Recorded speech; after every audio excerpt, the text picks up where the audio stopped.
Околу 650 земјоделци се оштетени со интервентната мерка за ниските откупни цени на пролетната зилка во Струмичко.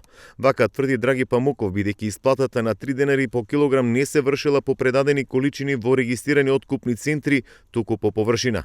Според него, таков не бил договорот со надлежните од Министерството за земјоделство. Значи, договорено е да биде интервентната мерка по кантарна белешка предадена во откупни дистрибутивни центри кои што се регистрирани во Министерството за земјоделие.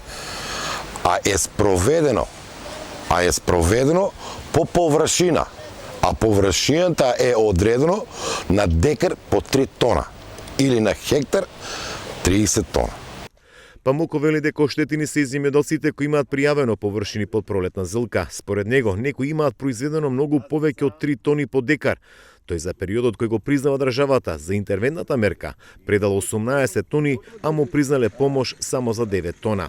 Јас имам пријавено 3 декара, како и обично од моите 10, имам пријавено 3, другото го пријавам како куртева капија за среќа имам пријавено, арном од моите 18 тона кои го имам во тој даден период од 13 до 7 мај, само ми пресметуваат 9 тона. И на тие 9 тона имам исплатено. Не се целокупната сума кај мене. Тоа е кај мене еден пример, а има доста такви примери.